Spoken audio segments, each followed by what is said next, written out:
และนี่นะบอกเป็นไรคนเราเลยขาคนเราน่ะถ้าว่าชิดนั่นมันมีเช่นชื่อไผ่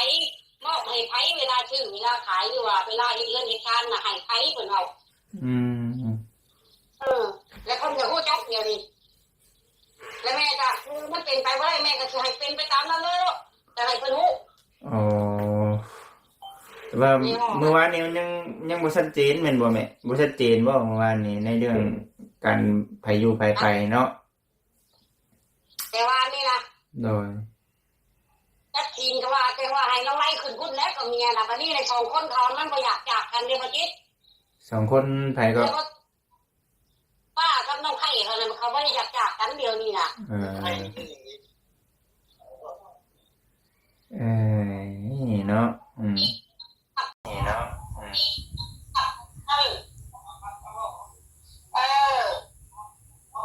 เราไล่มันเป็นยังมันจะโมโหว่าบ่มีปัญหาก็ว่ามีโอ้โหบ่มีมันเป็นยังนี่บ่รู้กันว่าไร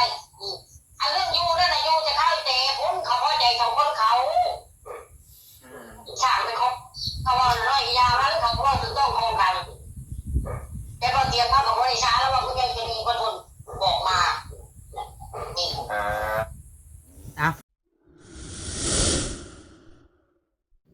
ฝากติดตามเบาโอลิแหน่เด้อพี่น้องเบิดสุปูสุคนพี่น้องเนาะสบายดีอีกเทื่อนึงเด้อพี่น้องเนาะสบายดีครั้งนี้กลับมาในเถียงนาหน่อยช่วงเวลาแรงๆพี่น้องเนาะพอดีว่าเลื่อนไปเห็นคลิปของบาจิตชาแนลบาจิตอุทุมพรพี่น้องเนาะเพิ่นได้คุยกับอันแม่ของเบาไลเนาะเรื่องราวต่างๆนะว่าสรุปแล้วว่าสิให้พายุว่าสุดท้ายนะพี่น้องเนาะทางอันเอื้อยผู้เพิ่นชื่อดินดอนตอนหญ้านะเพิ่นถามเบาอลิว่าอันเพิ่นนะพิดว่าที่เป็นห่วงน้องกระตุกเพิ่นว่าเนาะเป็นห่วงน้องกระตุกก็อยากให้น้องกระตุกนะขึ้นอยู่เพราะว่า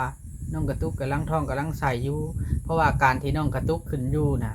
กับผัวนะมันเป็นการได้ทั้งสองฝ่ายเพราะว่าฝ่ายใดกับน้องคือในชื่อตัวนั้นมีน้องไล่กับน้องแต้แม่นบอกพี่น้องแต่ว่าปัจจุท้าย2คนนั้นอย่าห่างกันแต่ละคนก็ต้องเสียสละให้น้องกับน้องเบิด2บ่แม่นน้องผู้หนึ่งผู้เดียวล่ะเป็นหยังจังเสียสละให้บ่ได้นะอันนี้ก็เป็นการตั้งคำถามขึ้นมาอันนึงเนาะพี่น้องล่ะปกตินะเด้อพี่น้องเนาะปกตินะตามความเห็นเบาลี่ว่าเรื่องกระสอบกระสานกันบอกควรสิเว้าซ้ำเพราะว่าถ้าคนเฮาแบบอยากให้น้องเนาะเพราะว่าเพิ่นนะก็ง่ายจะมีสื่อน้องตุ๊กอยู่แล้วในใบอันตาดินนะหรือว่าใบชื่อขายนั้นนะน้องแต่ถึงว่าน้องแต่จะไปอยู่ใส่ก็ตามมันบ่เกี่ยวกับน้องแต่แล้วเพราะว่าน้องตุ๊กนะมีสิทธิ์เลยเด้เนาะในตัวนั้นนะถ้าน้องแต่เราก็ต้องมอบให้น้องตุ๊กเขาในเมื่อเป็นน้องเราดิในส่วนตัวนั้นเนาะพี่น้องเลยเนาะเรื่องเล่านะมันสิอยู่ว่ามันบริเกี่ยวว่าสำหรับบริว่ามันเริ่มสิบเกี่ยวว่ามันเป็นชื่อไผ่แล้วตอนนี้มันเริ่มที่เป็นของการแย่งซิ่งหรือว่ารุนแรงเกินไปเนาะสำหรับบริเบิ่งในคลิปตอนนั้นตอนที่ว่าจากตีว่าเตียงหันกะมันก็จากโพดบางคนก็เข้าใจผิดได้ว่าน้องไซกับน้องไล่ระหว่างน้องไซกับน้องไล่เนี่ยบางคนก็เบิ่งบ่ฮู้ว่าน้องไซกับน้องไล่นี่เป็นคนใดก็คือว่าลิสิบอกว่านี่น้องไซน่ะเป็นผัวของน้องตุ๊กเป็นน้องชายของน้องไล่เด้อพี่น้องต้องเข้าใจตัวนี้เนาะการที่ไล่เลี้ยงเบิ่งว่ามีชื่อไผแน่แล้วสิให้ผู้นั้นผู้นี้ผู้นั้นมาอยู่กระแมนก็เป็นชื่อผู้นั้นผู้นี้นะพี่น้องเอ้ยเนาะแต่ว่าคนเฮาน่ะเบาลีว่าต้องมีจิตสำนึกบนว่าคือน้องแต่นะเรากระป้าให้น้องเล่ากับน้องไล่กับสมควรจะให้น้องเล่าคือกันนะน้องต่างคนต่างให้น้องแล้วมันเป็นสิ่งที่ยุติธรรมอยู่แล้วที่สุดเพราะว่าก็คือลูกในท้องหันก็เป็นหลานของเบาไล่เองเนาะลูกในท้องก็เป็นหลานของเบาไล่เองสิ่งที่เบาเตียงเพิ่นไปจัดการให้นะมันถูกต้องทุกอย่างแล้ว แต่ว่าทางด้านก็บ่เข้าใจทั้งพ่อทั้งแม่ของเพิ่นนะเพิ่นต้องการแบบใดเนาะต้องการให้น้องตุ๊กนะลงอยู่บ่หรือว่าจังใดอันนี้ก็ต้องขอโทษขออภัยนำคือเก่าเด้อที่อันตั้งคำถามแบบนี้เนาะต้องการให้น้องตุ๊กนะลงอยู่กระตูบบ่หรือว่าจังใดในเมื่อทั้งสองคนนะอยู่นํกันบ่ได้เรื่องของเรื่องก็คือเมียอันใหม่เบาไล่กับเมียน้องไส้นี่อยู่นํกันบ่ได้สาวตุ๊กกับเมียใหม่เบาไล่นะอยู่นํกันบ่ได้ถ้าอยู่นํกันบ่ได้ก็ต้องมีคนใดคนหนึ่งออกทางเลือกที่ดีที่สุดก็คือต้องเอาคนที่บ่เกี่ยวข้องนะออกได้มันถึงถูกต้องเอาคนที่บ่เกี่ยวข้องนะออกเพราะว่าบ่เกี่ยวข้องทางด้านใดจักอย่างเพราะว่าเรากำลังมาอยู่เนาะอันนี้กับทางบ่แม่นว่าใส่ร้ายป้ายสีแล้วได้เรากำลังมาอยู่แต่ว่าน้องตุ๊กนะมีชื่ออยู่นั้นแถมเป็นผู้เป็นสายเลือดของน้องแต้แล้วก็เป็นผู้มีชื่อในหันเลยแต่ว่าน้องไส้เนี่ยเป็นสายเลือดของน้องไล่กับมันจุดท้ายนะมันได้ประโยชน์รวมกันเนาะปัจจุท้ายเนี่ยเสียสละให้กันสำนักก็บ่ได้เฮาก็บ่ฮู้คือกันว่าทั้งพ่อทั้งแม่เพิ่นคิดจังไดหรือว่ามันคิดคนละอย่างกับเฮาบ่เพิ่นน่ะเพิ่นคิดคนละอย่างกับเฮาบ่และอีกอย่างเนาะเบาลิเบิ่งเห็นถึงพฤติกรรมและก็การกระทำของอันน้องไส้ฮันเมื่อก่อนนะน้องไส้เราเป็นคนน้อมได้พี่น้องเขาต้องยอมรับว่าเมื่อก่อนอันนี้แต่ว่าเห็นพฤติกรรมแบบนี้เขาก็ค่อนข้างจะขึ้นใหม่เนาะขึ้นใหม่ในงานนั้น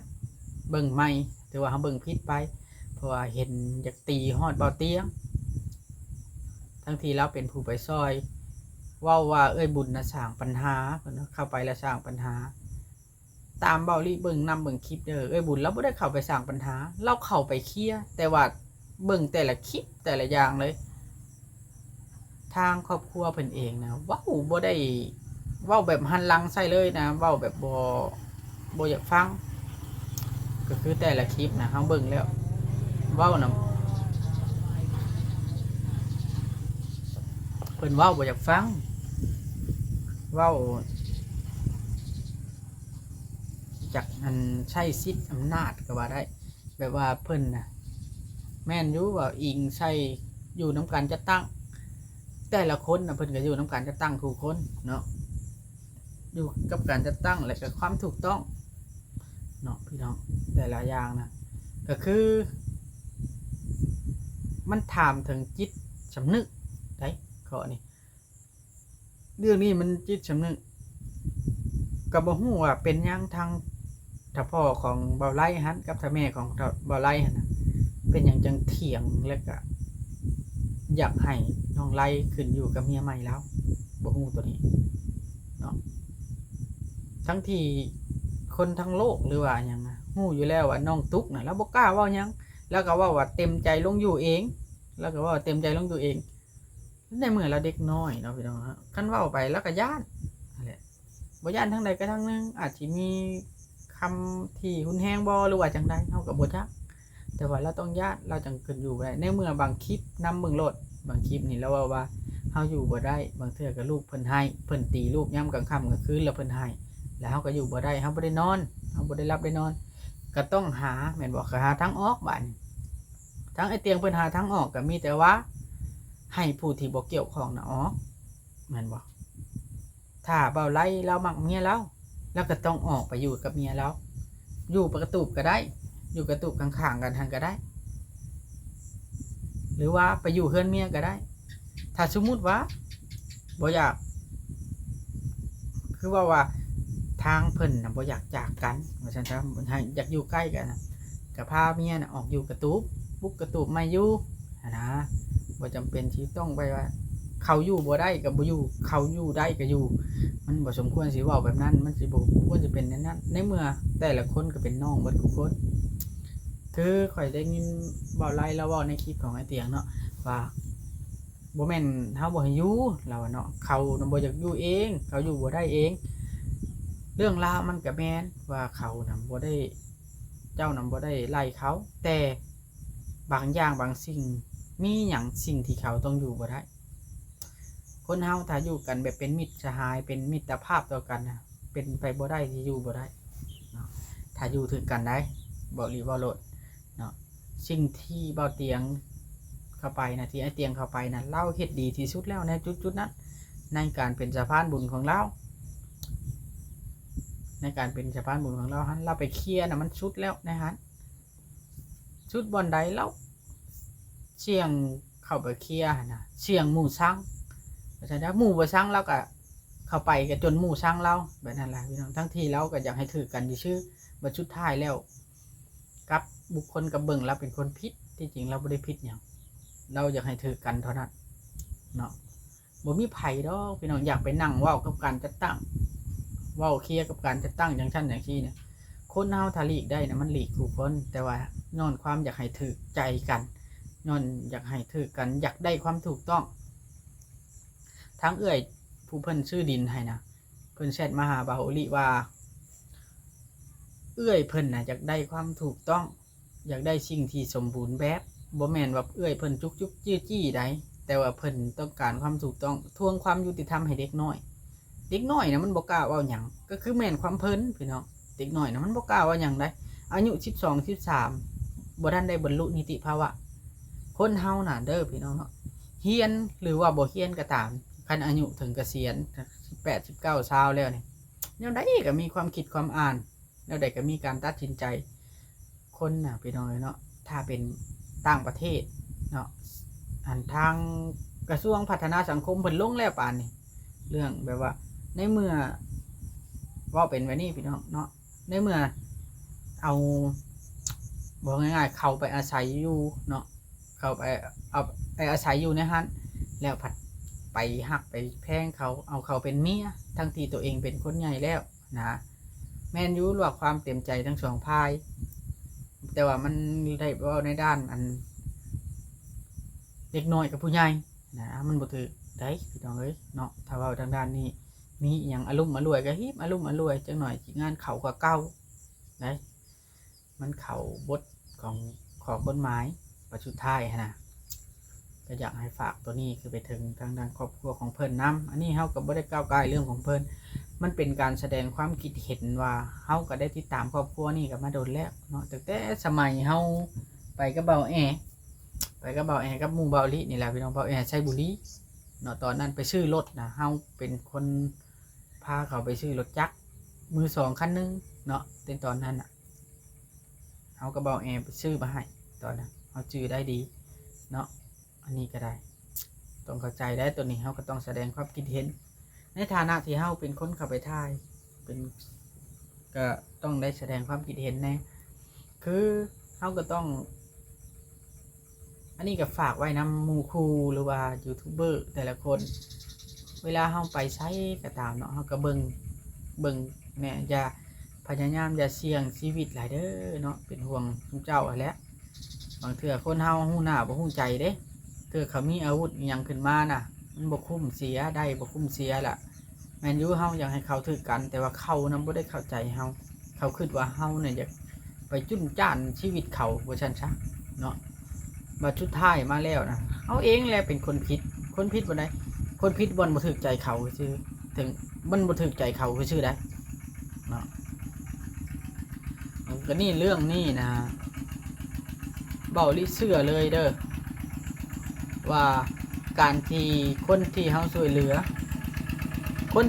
อแล้วมาทำเว้าทำลายจิตใจนี่บ่มีไผบ่เสียใจดอกเนาะถ้าเป็นเบาลิเองก็เสียใจคือกันเบาลิก็เคยโดนคือกันคนทำลายจิตใจเรื่องเฮาไปช่วยเหลือแล้วนี่แต่ว่ามันบ่รุนแรงขนาดนี้อาจจะได้ยินซอดหูมาบ้างอาจจะได้ยินแบบว่ามาโลดซัมโอลินี่นะที่ได้ยินประมาณนี้แต่ว่าอันนี้คือแบบหยาบคายเลยเต็มจากลูกตีกันเลยนะมันบ่ถือแบบนั้นเสียงรถไถพี่น้องเอ้ยเนาะมันบ่ถือบ่ต้องนี่ก็ยังบ่จบได้พี่น้องเอ้ยเนาะทางที่อันบ่คิดแล้วเว้านี่เพราะว่าต้องได้ไปเคลียร์กันอีกมาชันๆเรื่องของเรื่องก็คืออยากเอาสาวแต่นะไปเคลียร์จักสิไปเคลียร์แบบใดสาวแต่สมมุติว่าเราเว้าว่าทุกสิ่งทุกอย่างของข่อยขอยยกให้เนาะแล้วก็แล้วแต่แล้วเว้าซำนั้นแล้วก็แล้ว เพราะว่าเรื่องการปะยาห่างในเมื่อเขาว่าเต็มใจทั้งสองฝ่ายพี่น้องเนาะเต็มใจยาห่างทั้งสองฝ่ายแล้วก็บ่ได้คือบ่ได้ล้มกันเรื่องอันที่ว่าไผปะแล้วผู้นั้นสมบัติสมหยังก็สินสมสร้างหรืออีหยังก็ได้เฮือนชาลานแป้นบ่ได้เกี่ยวตอนนั้นน่ะน้องตุ๊กอยู่กับน้องไซเด้พี่น้องลาในเมื่อเขาเต็มใจปะกันทั้งสองฝ่ายก็แสดงว่าทุกสิ่งทุกอย่างนะมันยังคือเก่าแบบในชื่อตัวนั้นนะพี่น้องเนาะก็สมควรที่เสียสละให้น้องมันเนาะแบบนั้นนะในเมื่อแต่ละคนต่างคนต่างบ่ผิดเด้อย่าปะอย่าห่างกันก็ได้ต่างคนต่างบ่ผิดแล้วเนาะในเมื่อเต็มใจย่าทั้งสองฝ่ายบ่ได้มีฝ่ายใดฝ่ายหนึ่งพ้องร้องกันว่าเจ้าไปปะข่อยสิเอาเบิดบ่ได้มีไผเว้าแบบนี้ได้มือที่ไปย่าปะอย่าห่างกันเนาะเฮาก็ได้เข้าไปสัมภาษณ์คือกันอันนี้ก็ได้บ่ได้แม่นเว้าลิ้นเด้ตัวนี้ต้องเข้าใจพี่น้องต้องเข้าใจคือกันพี่น้องเอ้ยจากโมงแหละเป็นเวลาฝนตกอีกเลยพี่น้องเอ้ย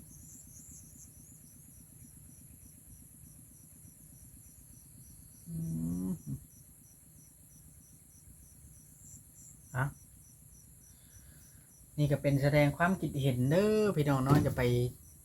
ติไปโทษกันแต่ละอย่างนะถือว่าเบาเตียงแล้วทำดีที่สุดแล้วทำดีที่สุดแล้วช่ำนะถึงว่าที่โดนแรงกระแทกช่ำได้แรงกระแทกก็คือการบ่เข้าใจทางครอบครัวเพิ่นนะบ่เข้าใจแล้วฮะอาจจะว่าแล้วนะจุนจ้านบ่จังซั่นจังซี่บ่ก็ย่าเขาพี่น้องเอ้ยเนาะมันเป็นเบิ่งสภาพการใช้ความรุนแรงในครอบครัวก็คือออกลูกหนักเลงว่าจังจ้ะว่าตัวเองหนักเลงบ่หรือว่าจังใดน่ะมันบ่คักใดไปนะบ่ซ้ำอ่อนน้อมถ่อมตนซ้ำความเป็นนักเลงนี่มันบ่แม่นว่าเรื่องเป็นนักเลงถ้าเป็นนักเลงคือคำใดคำนั้นแต่อันนี้นี่น้องไซก็ว่าสิบ่อยู่เฮือนนี่แหละก็บ่อยู่น้องไล่ก็ว่าบ่อยู่ดอกเด้มันในเห็นในคลิป2อันน่ะว่าสุดท้ายน่ะสิอยู่บ่บัดนี้ถ้าเบิ่งรถพี่น้องเอ้ยดอกถ้าเบิ่งน้ำกันว่าสิอยู่บ่เอ้า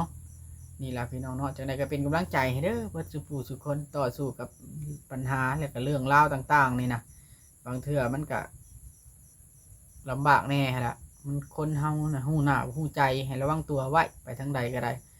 บางเทื่อเขาอาจสิคิดบ่ดีกับเฮาก็มีเฮาไปช่วยก็เขาคิดว่าเฮานี่ไปหาผลประโยชน์จากเขาก็มีมันหลายอย่างหลายเรื่องหลายอันหลายแนวเนาะมีแต่ว่าเป็นกำลังใจให้แหละคือทางทีมงานก็ได้ทีมงานเบิดสุผู้สุคนผู้เพิ่นไปกันเนาะเอาโอเคบัดนี้ถ้าเว้าลี่ว่าผิดพลาดประการใดก็ต้องฝากขอโทษขออภัยเด้อหรือว่าทางครอบครัวของเบาไล่เห็นในคลิปนี้ที่ว่าเบาโอลิแสดงเห็นความคิดเห็นนี่มันผิดพลาดประการใดบ่หรือว่าจังใดก็ติติงมาได้หรือว่าโทรมาหามาโอ้มาล้มเบิ่งว่าเฮาเฮ็ดผิดตัวนั้นเด้อเฮาว่าผิดตัวนี้เด้อนะแต่ว่าทางที่ว่าเบาลิเว้านี่เบาลิบ่อยากให้เป็นคนที่ว่าลืมบุญคุณคนบ่อยากให้เป็นคนแบบเห็นแบบนี้แล้วนะมันอนาจใจชิตี้ฮอดผู้มีพระคุณหรือว่าบ่ถึงว่าเราสิเป็นจังไดก็บ่สมควรสิไปอยากตีแล้วนะเนาะเราไปเว้าให้ถือกันไปตีแล้วมันบ่ถือแบบนั้นนะมันเป็นอันตรพานเกินไปถ้าเป็นค่อยก็บ่อยากถือชาดอกเป็นค่อยเองค่อยก็บ่ถือคือกันมันคนละนั่นเลย